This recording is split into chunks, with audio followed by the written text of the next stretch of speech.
what better way to get started at Under 30 Summit than having two 40-year-olds talk to you, right? But in fact, Peter was once one of you guys. He was, I don't know, how old were you when you co-founded PayPal? 30, 31. 30, okay. Didn't quite make the cut. But I would not have made the cut. Changed money with PayPal, was the first outside investor in Facebook, which we know changed the world. Backed Palantir, which is, I believe they helped find Osama bin Laden as a big data play, and invested in SpaceX, so that could change the universe and the galaxy. My first question for you, though, and this ties into the ideas in the book, which is very much about thinking differently, and is what's the one thing they shouldn't listen to you about? You have this great question in the book. What is the one thing that you know to be true that most people would disagree with you on? Right. Yeah. So what is that? Well, I'm sure there's a lot of things people shouldn't listen to me about. They probably shouldn't listen to me about fashion advice, or they shouldn't listen about all sorts of things I don't know that much about. And I do think, even with respect to starting businesses or in technology, so let's even focusing narrowly on technology startups, the substance of what people do is always unique and different. I think every moment in the history of business happens only once. The next Mark Zuckerberg won't be starting a social networking site. The next Bill Gates won't start an operating system. The next Elon Musk won't start a Tesla electric car company. What I always push back on really strongly is that there's some kind of straightforward formula, because we're always looking for some sort of pseudo-scientific formula. Science starts with the number 2, with things that are sort of experimentally repeatable, but great businesses are 0 to 1. They're always one of a kind, and so there is always this anti-formulaic quality, and that's why I don't have, there are a lot of specific things I can't give advice on.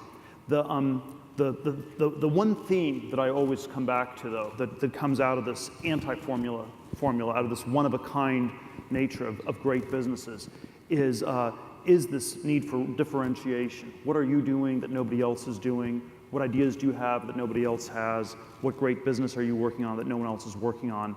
And the business idea that I come out of it from is that if you're a founder or an entrepreneur, you should always aim to build a monopoly where you're the only person in the world doing what you're doing. And I often think, this is a little bit extreme, but that there really are only 2 kinds of businesses in this world. There are businesses that are in crazy competition, and there are one-of-a-kind businesses that are monopolies. Mm-hmm. But there's something, I mean, you've been in and among Silicon Valley for so many years, and some people criticize Silicon Valley for having this capsule-like thinking where everything has to be, a gajillion-dollar company, and which, we love those companies, they're great. But everywhere else in the country, people are starting restaurants and starting, warehouse companies, distribution companies that aren't going to be multi-billion-dollar companies, but they're really, for those people, that's their passion, they're excited about it. So the idea, how do you make sure the ideas in your book don't discourage them from at least having some economic interest in what they're doing? Well, I actually think you should think twice before starting certain types of businesses. So I think there are probably too many bad businesses getting started and not enough good ones. So I don't think there's anything about entrepreneurship per se that is good. I was talking to one of my friends a few years ago. I was asking him, what do you want to be doing in 5 or 10 years? Mm-hmm. Oh, it's really clear, I want to be an entrepreneur. Mm-hmm. That's like saying I want to be rich, I want to be famous. And I don't think those are good things, being rich and famous. They're not good as direct goals. Like if you have that as your sole goal, you're unlikely to, I think, really succeed. And so I think you become an entrepreneur because you're working on an important problem nobody else is working on. I think you should start a business if you have something, if you're working on a problem that otherwise would not get solved. Without having a lot of world experience, how do you identify that which needs to be done? It certainly is my claim that I think there are many of these sort of secrets, which I define just as problems that you can solve that no one else has solved yet, or ideas that are just sort of at the boundary. So I think there are a lot of these things that exist. And I think it's always some combination of something that's an important problem, and often there's some reason people have a blind spot around it or aren't thinking about it. So I think I always like to get at it from both a sort of a foundational level, which is maybe some substantive area that you're really passionate about, and this sort of psychological level of why is this something that so many people are missing in one way or another. The word, already in the time of Shakespeare, the word ape meant both primate and to imitate. And imitation plays an enormous role. It's how we learn language as kids. It's how culture gets transmitted. But it also leads to a lot of insane behavior. It leads to sort of the madness of crowds. It leads to bubble-like behavior, which we've seen many in our society in recent decades. And so I think this challenge not to just reflexively imitate and to think for yourself is it's always very trivial to say, and it's always quite hard to actually do. And you also take issue with the way a lot of young companies run. There's been a big fad or trend, an approach of lean startup. Where you small teams put out the quickest product you can, get a look at it, get the market to look at it, fix it as you go. Everyone's doing that. You think that's wrong? I think I think there definitely are things that one can iterate on, but the core thing is to have a great product, and then you can always improve and iterate on that in all sorts of ways. And I think even in the tech industry, what's striking is how weak on a quantitative basis so many of the successful companies were. It was just they had a great product, and then years later they were able to optimize it in all sorts of ways. Whereas if you're just trying to optimize and you don't have a great product, I think that rarely works. I think it's always worth asking, where you're going to go with this business. And so I think we're always focused on very short time horizons because you have to figure out a way to get through the next month, the next quarter. How do you get some customers? How do you track? But it's always worth thinking ahead, 5 to 10 years. Why will this be a really valuable business in 5 to 10 years? And how's the competitive landscape going to develop? How's technology going to develop? How's the world going to develop? These are hard questions to answer, but I think the great entrepreneurs that I know always have some perspective on it, and it might be wrong, but it's just this is what's going to happen, and then it's sort of well reasoned, and so you have a plan. It's when I was playing chess. In junior high school, one of the early lessons I learned was a bad plan is still always better than no plan at all. Right. And so, have a plan. You can always change it, but don't just pretend that you have no clue about what's going to happen and that everything about the future is random.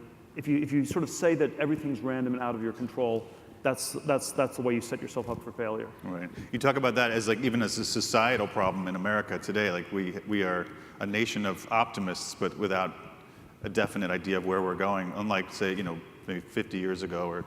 Well, it's the way the whole education system works. Where you build a resume with a wide variety of activities, and then you go to college, you get some general degree, and then it's supposed to lead to various jobs that lead to other jobs, and it's sort of this random walk where you sort of figure out what to do, what to do in your future. And so I do think we overplay the role of luck when we exaggerate the role of luck in our future. I've said I think luck is like an atheistic word for God, where when we attribute too much to luck, we we could be thinking a little bit more. So you think is it the old hard work, you make your own luck, that old? I like that. Okay. So this whole idea of because because most people in this room, did all the right things. They went to good schools, they had good extracurriculars, they were, captain of the debate team, whatever. A little bit of everything. That's the wrong approach? People should be the most incredible tuba player ever, or? No, not necessarily. But I think you should be doing something you're passionate about. So the question is always, when I give my younger self advice, would I still go to Stanford? Would I still go to Stanford Law School? Possibly, but I think a lot more about why I was doing it. Is it just, and I was on this super tracked career myself. I ended up at a big law firm in New York. My 8th grade junior high school yearbook, one of my friends wrote in, "I know you're going to get into Stanford in 4 years." So I went to Stanford 4 years later, went to Stanford Law School, ended up at a big law firm in New York, where on the outside everybody wanted to get in, on the inside everybody wanted to get out. When I left after 7 months and 3 days, one of the people down the hall from me said it was really reassuring to see that it was possible to escape from Alcatraz, which all you had to do was really just go out the front door. But so much of our identity gets wrapped up in the competitions we win, and when you compete, and I think a lot of the credentialing, resume building is this sort of competition. When you compete, you do get better at what you're competing at. If you take lots of SAT test prep classes, you'll get a better score on the SAT.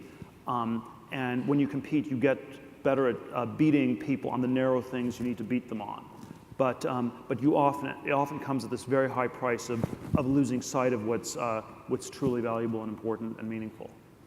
Which is? Well, I think passion. There's sort of all sorts of things that could be that. But I think it often ends up being something that's a little bit off the beaten path, because so I think there's obviously a financial version where you get to have a monopoly-like business. The meaningful version, I think, is always counterfactual, where if you weren't doing this, it's great to be working on problems where if you weren't working on them, nobody else would do them. If you're working at the 4th online pet food company, the 10th thin film solar panel company, the 1,000th restaurant in Philadelphia, there's a sense that if you weren't doing it, someone else would. If you're working at something where it's the only thing of its kind in the world, that's very meaningful. If we weren't, and it could be for-profit, non-profit, all sorts of contexts. If we weren't doing this, this problem would absolutely not be tackled. I think that's the kind of that's what's meaningful.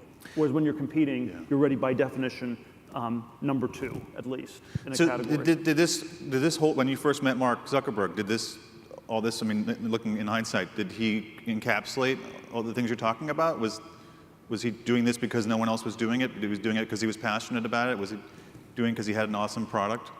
Well, he was incredibly passionate about it. It was, there's always because it was the Winklevoss's idea. You know that, right? I looked into that. Well, you know that their dad was a plaintiff's lawyer, so we have to get some of the details right in these stories. But I think that there often are broad categories where you could say there have been social networks before. My friend Reid Hoffman ended up starting LinkedIn, started a company in 1997 called SocialNet. So they already had the name in the company 7 years before Facebook. Now their idea was that you'd basically have this sort of alternate virtual reality where maybe I'd be a cat and you'd be a dog, and we'd interact in cyberspace, and we'd have these different rules of how we'd conduct ourselves. And I think Facebook was the first one that actually cracked real identity. Was at its core about real people in a way that none of the others quite succeeded. Even MySpace was more. It started sort of in Los Angeles. It was about people pretending to be someone other than who they are, which is what people do in Los Angeles. Facebook started at Harvard, where it was sort of basically trying to get a map of real identity. So right. I think it was the first one to really crack that problem. And Zuckerberg was very passionate about it. I always say that the most important moment in the history of the company was in 2006, in July of 2006, when Yahoo offered us $1 billion. Zuckerberg was 22 at the time. He owned a quarter of the company. It was just a college site. We had maybe $35 million in revenues, no profits. And so we had a board meeting. 3 of us met Monday morning. Zuckerberg starts the meeting off saying, well, this is a formality. Obviously, we're going to turn this down. And myself, Jim Breyer, the 2 investors on the board, both said, we should probably talk about this a little bit more. And so it ended up being not a 10-minute, it ended up being like a 6-hour-long conversation. But it was sort of all about Mark, you'd make $250 million. There's a lot you could do with this money. And it was, well, I don't know what I'd do with the money. I would just start another social networking site. But I kind of like the one I have, so why would I get rid of it? Right. And at the end of the day, the key point that Mark made was that there were a whole set of products that Facebook was still planning to build. So not just iterating, that it was planning to build that surely Yahoo was not valuing properly. And he was right. I mean, the future is never valued. Right. These things. When you talk about important moments in the lives of companies, because a lot of people here are starting companies or ventures with people they either maybe know or don't know that well. You talk about in the book about the importance of picking the right founder, the right person to go in with, and it's not usually the one you might think is the right person. Well, I think it's